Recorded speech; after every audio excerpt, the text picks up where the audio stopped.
오늘 말씀의 제목 한번 따라해 보실까요? 아름다운 순종. 아름다운 순종. 먼저 우리 사도행전 2장 17절 말씀을 우리 같이 읽도록 하겠습니다. 하나님이 말씀하시기를 말세 내가 내 영을 모든 육체에 부어주리니 너희의 자녀들은 예언할 것이요 너희의 젊은이들은 환상을 보고 너희의 늙은이들은 꿈을 꾸리라. 아멘. 사도행전에 나오는 이 말씀은 요엘 선지자의 말씀입니다. 하나님께서 우리에게 성령을 부어주시면 자녀들이 예언을 하고 젊은이들이 환상을 본다라고 했습니다. 우리의 자녀와 우리의 젊은이들이 성령 충만해서 예언과 환상을 보게 되기를 바랍니다. 또한 하나님께서 우리에게 성령을 부어주시면 늙은이들은 무엇을 꾼다고요? 꿈을 꾼다라고 말씀하고 계시죠. 꿈은 젊은이들의 전유물인 것처럼 여기는데 성령이 임하시면 늙은이도 얼마든지 꿈을 꾼다라고 말씀하고 계십니다. 우리도 성령 충만해서 이러한 꿈을 꾸게 되시기를 바랍니다. 우리가 젊은이들을 보면서 참 아름답다라고 여기는 것은 그들이 꿈을 꾸고 있기 때문이죠. 꿈이 젊은이들을 활기차게 하고 그것을 이루어가는 모습을 보면 예쁘고 사랑스럽습니다. 그런데 성령이 임하면 늙은이도 꿈을 꾼다고 했습니다. 오늘 이 노인들을 답답하게 한 것은 꿈이 없다는 것이죠. 이제 이 나이에 무엇을 하겠느냐라는 생각을 하면서 포기해버립니다. 이제 늙어서 더 이상 힘도 없는데 어떻게 무엇을 하겠다는 꿈을 갖겠느냐라는 것입니다. 그러나 성령이 임하면 늙어도 꿈을 꿀 수 있게 된다는 것입니다. 우리도 성령 안에서 꿈을 잃어버리지 않으면 분명 밝은 내일이 우리를 기다릴 줄로 믿습니다. 우리의 꿈을 하나님의 손길 안에 두고 그 꿈이 하나님 나라에 기여할 것이다 라는 믿음만 있으면 우리의 꿈은 반드시 성령님의 도우심으로 이루어지게 될 줄로 믿습니다. 우리 모두 이 꿈을 이룰 수 있도록 성령 충만한 삶을 사시기를 바랍니다. 자, 우리는 모두 꿈을 꿉니다. 그 꿈이 모두 이루어지기를, 즉 모두 그 꿈이 성공하기를 바라고 있죠. 그런데 모든 성공에는 비결이 있습니다. 공부 잘하는 사람은 공부 잘하는 비결이 있고 맛집으로 소문난 식당은 그 성공의 비결이 있죠. 그렇다면 우리 인생의 성공의 비결은 어디에 있을까요? 많이 공부해서 박사가 되고 사회적으로 존경받는 대학자가 되는 것, 아니면 돈을 많이 벌어서 큰 그룹을 만들어서 회장님 소리를 듣는 것, 과연 이것이 참된 성공이라고 할 수 있을까요? 여러분, 참된 성공의 비결은 무엇일까요? 성경에서 가르쳐주고 있는 참된 성공의 비결은 바로 예수님께 전적으로 순종하는 믿음에 있다라는 것을 오늘 말씀을 통해 우리에게 가르쳐주고 있다라는 거예요. 오늘 본문에 등장하는 한 소경이 어떻게 그 꿈을 이루고 있는지 살펴봄으로써 오늘 그 해답을 찾을 수 있기를 바랍니다. 자, 오늘 말씀에 보니까 예수님께서는 제자들과 함께 갈릴리 바다 북동쪽에 위치한 벳세다라는 곳에 도착을 하시게 됩니다. 자, 이곳은 예수님께서 많은 기적을 베풀어 주신 곳이지만 이곳에 사는 사람들이 회개하지 않아서 예수님께서 크게 슬퍼하시며 책망하셨던 그런 곳입니다. 자, 우리 마태복음 11장 20절 21절을 같이 읽겠습니다. 예수께서 권능을 가장 많이 행하신 보혈들이 회개하지 아니하므로 그때 책망하시되 화 있을진저 고라시나 화 있을진저 벳세다야 너에게 행한 모든 권능을 두로와 시돈에서 행하였더라면 그들이 벌써 베옷을 입고 제에 앉아 회개하였으리라. 자, 그런데 이곳에 예수님께서 도착하자마자 어떤 사람들이 소경 하나를 데리고 나와서 고쳐주시기를 부탁을 하고 있습니다. 자, 여기서 중요한 점은 소경보다 그를 데리고 온 사람들이 적극적으로 예수님께 고쳐주실 것을 요청하고 있다는 거예요. 자, 그들은 예수님께서 오늘 말씀해 보니까 손 내시기를 구했다라고 말씀에 나와 있어요. 즉 그들의 간청은 예수님이 만져주시기만 하면 이 소경이 얼마든지 눈을 뜰 수 있다라는 그런 믿음이 있었다라는 것을 의미하죠. 저는 이 말씀을 보면서 중보기도가 얼마나 중요한지를 생각해 보게 되었습니다. 믿지 않는 자녀들을 위해, 믿지 않는 내 남편을 위해, 믿지 않는 부모를 위해 기도해야 할 줄 믿습니다. 그러면 주님의 자비하심으로 인해서 그들의 마음이 변화되어 구원받을 수 있게 된 것입니다. 어떤 사람은 이 구원은 믿는 자, 즉 그 사람에게만 해당될 것이라고 말하기도 하지만 저는 우리가 중보하는 모든 이들이 우리의 중보로 인해 모두 다 구원받을 것을 믿습니다. 왜냐하면 하나님께서는 믿는 자들이나 믿지 않는 자들이나 모두를 사랑해 주시기 때문입니다. 그래서 우리가 중보 기도를 하는 것입니다. 나의 믿음이 나의 가족을 살릴 수 있습니다. 나의 믿음이 우리의 회사를 살리고 이 나라 이 민족을 살릴 수 있습니다. 그런 믿음을 가지고 기도하는 것이 바로 중보 기도이죠. 그렇기 때문에 우리는 중보 기도에 열심을 내야 하고 나의 이익만을 위해 구하는 것이 아니라 모든 이들의 유익을 위해서 모든 이들의 구원을 위해 중보 기도해야 할 줄 믿습니다. 자, 오늘 본문에 나오는 이 소경은요, 자, 처음 예수님을 만났을 때 그에게는 아직 믿음이 없었던 사람으로 보여집니다. 왜냐하면 자, 그를 데리고 온 사람들은 주님이 고쳐주실 것이라는 믿음을 가지고 예수님께 손을 대달라고 간청했지만 정작 당사자인 그 소경은 예수님께 간청하지 않고 있으며 수동적으로 이끌려 온 것임을 우리는 알 수가 있죠. 이로 볼 때 아직 그에게는 믿음이 없었던 것 같습니다. 그러나 믿음의 친구들이 있었고 그들을 통해 이 소경은 예수님을 만나면서 믿음을 갖게 되었다는 거예요. 믿음의 친구들로 인해서 이 소경은 예수님에 대한 믿음을 가지게 되었고 결국 그의 일평생 소원이었던 눈을 뜨게 된 줄로 믿습니다. 여러분 주변에 이런 믿음의 친구들이, 이런 믿음의 지인들이 많아지시기를 바랍니다. 나를 위해 함께 어려운 짐을 치고 메고 갈 수 있는 친구, 앞을 못 보는 나를 위해 어려운 길을 함께 걸어갈 줄 그런 친구들이 우리 곁에 많아질 수 있기를 바랍니다. 더 나아가 우리가 그런 믿음의 친구를 바라는 것만이 아니라 우리가 그런 믿음의 친구가 되시기를 바랍니다. 오늘 본문을 보면 이 소경의 믿음을 직접적으로 보여주는 말씀은 없습니다. 그러나 오늘 본문을 잘 보면 그 소경은 예수님의 이끌림을 받아 마을 밖으로 나오면서 예수님의 말씀에 순종하게 되었고 그러면서 서서히 예수님을 믿는 믿음이 생기게 되었고 그 믿음이 결국 그의 꿈인 눈을 뜨게 되었다는 것을 보여주고 있습니다. 자, 바로 그 소경은 순종함으로 믿음을 가지게 되었다는 것. 저는 그래서 그것을 아름다운 순종이라고 부르고 싶습니다. 꿈은 이처럼 아름다운 순종을 통해 이루어지는 것입니다. 자, 그러면 우리가 어떻게 순종해야 우리의 꿈을 실현할 수 있는 아름다운 순종이 될 수 있을까요? 오늘 본문을 살펴보면서 아름다운 순종의 방법을 발견하게 되시기를 바랍니다. 자, 첫째 따라해 보실까요? 예수님이 어디로 이끄시든지 순종해야 합니다. 자, 소경은 친구들에게 이끌려 힘들게 예수님께로 나왔을 것입니다.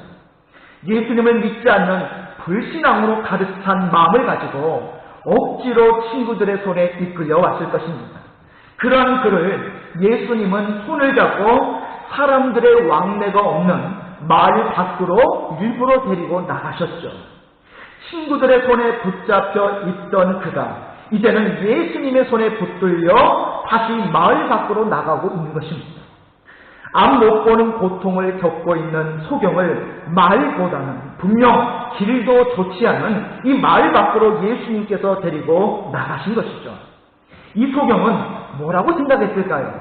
아마도 이런 생각할 수 있지 않았을까요? 그럼 그렇지. 이 양반이 고치지 못하니까 망신을 당하지 않으려고 나를 마을 밖으로 데리고 가는구나. 앞도 못 보는데 괜히 따라와가지고 고생만 하는구나 라고 하면서 예수님의 손을 그가 뿌리쳤다면 아마 그는 꿈을 이룰 수 없었을 것입니다. 힘들게 따라왔는데 또다시 마을 밖으로 자기를 데리고 나가는 예수님께 불만을 품고 더 이상 따라가지 않겠다라고 했다면 아마 소경은 그 꿈을 이룰 수 없었을 것입니다. 이처럼 우리를 이끄시는 예수님의 손길이 우리가 원하지 않는 길로 인도할 수 있다라는 사실입니다. 그러나 저와 여러분이 깨달아야 할 것은 나를 어디로 이끄시는가가 중요한 것이 아니라 나의 손을 잡아주시는 그 예수님의 마음이 중요하다라는 거예요. 예수님께서 나의 손을 붙잡아 주신다면 어디로 인도하시든 그것은 문제가 되지 않는 줄 믿습니다. 진짜 문제는 우리를 향하여 손을 내미시는 예수님의 손길을 뿌리치는 데 있는 것입니다. 예수님의 손길을 뿌리치면 그 순간 우리를 향한 희망이 사라지는 것입니다. 예수님께서 이 소경의 손을 친히 붙잡으시고 인도하셨던 것처럼 지금도 예수님께서는 저와 여러분의 손을 잡아주시길 원하고 계심을 여러분 믿으시기를 바랍니다. 결단코 우리 손을 놓지 않으시고 우리 생애의 최고의 자리로 인도하실 줄로 믿으시기를 바랍니다. 두 번째입니다. 따라해 보실까요? 나의 생각과 다를지라도 예수님께 순종해야 합니다. 소경은 예수님을 따라가면서 예수님이 나를 어떻게 고쳐주실까 아마 생각해 보았을 것입니다. 자, 그때 당시에는 여러분 이 소경을 어떻게 고쳤는지 아십니까? 자, 여러분 성경에 보면 예수님께서 고치신 방법이 그대로 나옵니다. 그때 당시에는 침을 발라요. 침을 바르고 안수하는 것이 널리 알려진 바로 치료 방법이었습니다.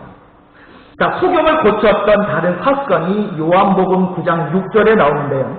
거기서 예수님께서 침을 흙에다가 뱉어서 그 흙을 짓이겨서 눈에 발랐다라는 기록이 나옵니다. 자, 아마 이 소경 역시 이와 같이 생각하고 있었을 거예요.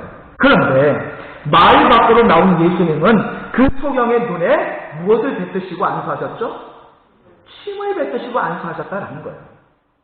자, 이 마가복음의 저자인 마가는 여기서 침을 손에 묻혀서 그 소경의 눈에 바른 것이라고 부드럽게 표현하지 아니하고 침을 뱉었다라고 강하게 표현을 하고 있죠.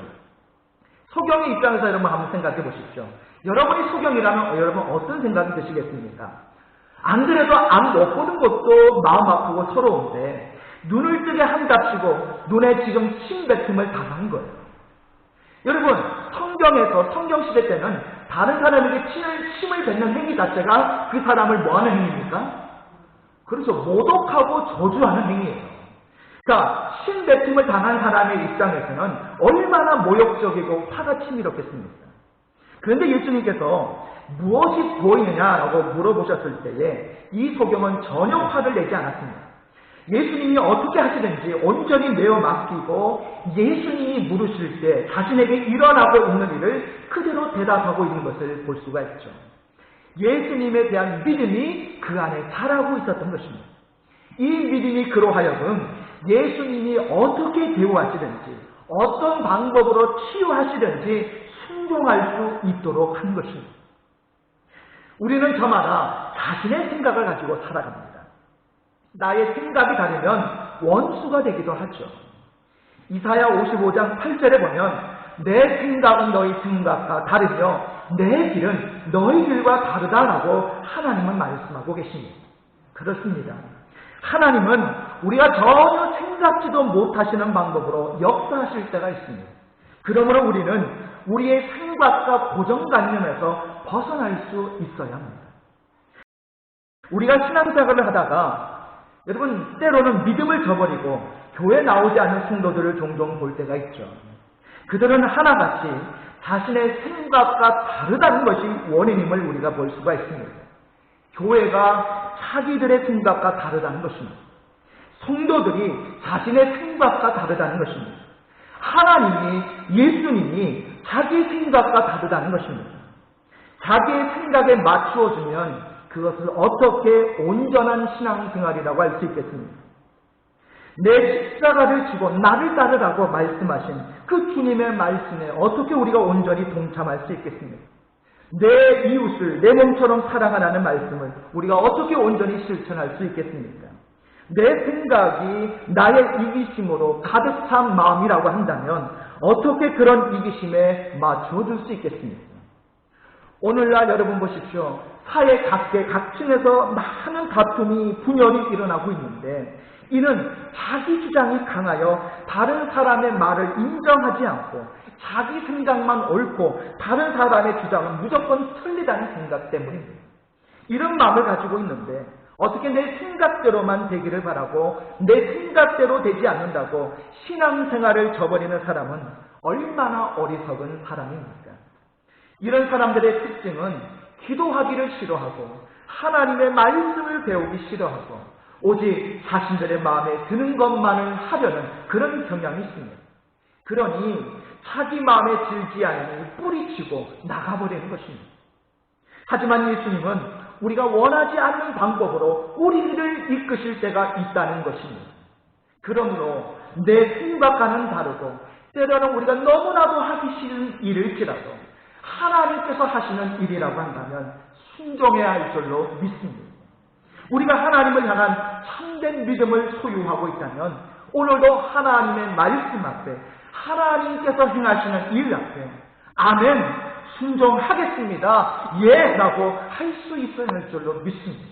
이러한 신앙 훈련이 되어 있다면 하나님께서 귀하게 쓰시는 그런 그릇이 될 줄로 믿습니다. 마지막 세 번째입니다. 따라해 보실까요? 믿음을 가지고 끝까지 예수님께 순종해야 합니다. 자, 이 소경은 친구들의 믿음으로 인하여 예수님께 나올 수 있었죠. 그런데 여기까지는 친구들의 믿음으로 예수님 앞에 나올 수는 있었지만 자, 하나님께서 오늘도 이 예수님을 통해서 이 소경을 고쳐주시고자 할 때에 친구들의 믿음으로 고침받나요?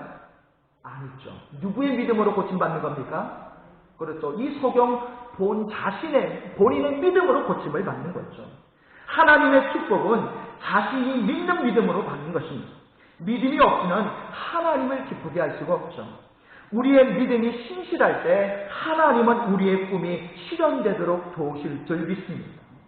왜 예수님께서 소경을 마을에서 고치시지 아니하시고 일부러 마을 밖으로 데리고 나가셨을까요? 자, 그것은 예수님이 그와 1대1로 인격적인 관계로 만나시고 그의 믿음을 북돋워 주시기 위한 예수님의 지극한 사랑의 배려였기 때문에 그런 거예요. 예수님께서 소경과의 첫 만남에서 이 핑계 저 핑계 대시며 그를 기다리게 하지 아니하셨죠. 그를 데리고 온 사람들이 간청하자마자 예수님께서 그 소경의 손을 붙드시고 마을 밖으로 곧바로 데리고 나가셨죠. 그때 그 소경은 예수님께서 자신을 얼마나 생각하고 있는지를 느꼈을 것입니다. 오늘 본문에서 소경의 믿음에 대해서는 구체적으로 말하고 있지 않지만 예수님이 그를 치료하셨다라는 점에서 우리는 소경이 믿음을 가지고 있었다라는 사실을 알 수가 있습니다. 예수님께서 처음 안수하시고 그에게 물었을 때 자, 그가 완전히 고침을 받았습니까? 못 받았습니까? 받았어요? 못 받았어요? 처음에는 완전히 고침을 못 받았죠. 여러분, 예수님이 오늘 영빨이 딸려서 한 번의 안수를 통해 고침을 못 받은 겁니까? 제가 이걸 두고 학생들한테 질문해서요. 예수님이 첫 번째 안수했는데 왜 소경이 완전히 고침을 못 받았지? 그랬더니 어떤 학생이 이렇게 대답을 하더라고요. 그날 예수님이 새벽 기도를 빠지셨어요. 그래가지고 영빨이 떨어져서 그날은 안수기도 한 번 해가지고 완전 치료가 안 됐다네요. 그런 이야기를 어떤 학생이 하는 이야기를 들었는데 여러분 예수님 영빨이 떨어져서 지금 한 번에 안수를 했는데 한 번에 지금 못 고친 겁니까? 아니죠. 일부러 그렇게 하신 거예요. 자, 여러분 잔뜩 기대를 하고 있었던 소경에게는 오늘 첫 번째 안수를 통해서 한 번에 치료되지 못한 이 일이 실망스러울지도 모릅니다. 그러나 소경은 그럼에도 불구하고 실망하거나 포기하지 않고 예수님께서 재차 안수하실 때까지 기다렸죠. 아마 예수님께서는 점진적으로 그를 치료하신 것은 그의 믿음을 보시기 위함이셨을 것이다 라고 그렇게 생각합니다. 첫 번째 안수로 인하여 소경은 실망보다는 예수님에 대한 절대적인 신뢰를 갖게 되었을 것입니다. 이는 두 번째 안수하셨을 때에 예수님이 그에게 아무것도 요구하지 않았음에도 불구하고 그가 주목하여 보더니 나와서 모든 것을 밝히 보는지라 라고 기록된 말씀을 통해 우리는 볼 수 있습니다. 예수님이 두 번째 안수하시자마자 믿음으로 바라보았다라는 것을 의미하는 거죠. 끝까지 예수님에 대한 믿음을 가지고 그가 순종하였을 때 하나님의 은혜와 기적과 치유의 역사가 임하게 된 줄로 믿습니다. 여러분, 하나님은 살아계십니다. 하나님은 여러분의 믿음을 보시기를 원하십니다. 포기하지 않는 믿음, 실망하지 않는 믿음, 끝까지 인내하는 믿음을 우리에게서 하나님은 찾고자 하시는 것입니다. 이 믿음이 있는 자에게 하나님은 축복하시는 줄로 믿으시기 바랍니다. 소경이 눈을 뜨는 순간 그에게는 인생 최고의 날이었을 것입니다. 그 기쁨은 말로 다 할 수 없었을 것입니다. 저는 여러분이 날마다 인생 최고의 날이 되었으면 좋겠습니다. 기도하고 찬양하며 예배하는 그 시간이 최고의 기쁨의 자리가 되었으면 합니다. 우리 가정이 너무나도 어려운 고난이 있고 환경적으로 정말로 어려움이 있다 할지라도 오늘 주님 안에서 최고의 행복을 누리는 곳이 되었으면 합니다. 앞이 보이지 않는 캄캄한 절망 속에서도 신음하고 있을지라도 예수님의 손에 붙들리기만 하면 얼마든지 우리에게도 소망이 있는 줄 믿습니다. 어쩌면 우리는 사슴이 시냇물을 찾기에 갈급한 같이 인생의 성공에 대한 갈망을 누구나 가지고 있을 것입니다. 때론 밤낮으로 눈물을 흘리면서 하나님 어찌하면 좋습니까? 울부짖을 때도 있을 것입니다. 학생은 공부 때문에, 직장인들은 직장인 문제 때문에, 사업하는 이들은 사업체 때문에, 우리 부모들은 가정 때문에 얼마나 낙망하며 절망할 때가 많은지 모릅니다. 그러나 그럴 때마다 우리가 하나님을 바라보기만 하면 하나님께서는 우리의 손을 잡아주실 줄로 믿습니다. 하나님께서 우리의 손을 잡아주시고 우리가 가진 모든 문제들을 주님께서 오늘도 해결해 주실 줄로 믿습니다. 우리가 가지고 있는 이 꿈을 펼치기 위해서는 하나님의 도우심이 반드시 필요합니다. 그러기 위해서는 예수님의 손에 붙들리기를 기도해야 하는 것입니다. 그리고 예수님께서 어디로 우리를 이끄시든지 오늘 말씀처럼 온전히 순종할 수 있어야 할 줄로 믿습니다. 또한 나의 생각과는 다를지라도 나의 길과는 다를지라도 하나님께 모든 것을 맡길 수 있어야 합니다. 우리가 이러한 가운데 끝까지 포기하지 않고 인내하며 믿음을 가지면 우리 생애 최고의 날을 주님께서 반드시 우리 인생 가운데 펼쳐 주실 줄로 믿습니다. 인생의 참된 성공은 순종이 있습니다. 우리 모두 주님 앞에 오늘 말씀의 제목처럼 아름다운 순종으로 주님께서 인도하시는 삶을 살아가는 저와 여러분이 되시기를 주님의 이름으로 축복합니다.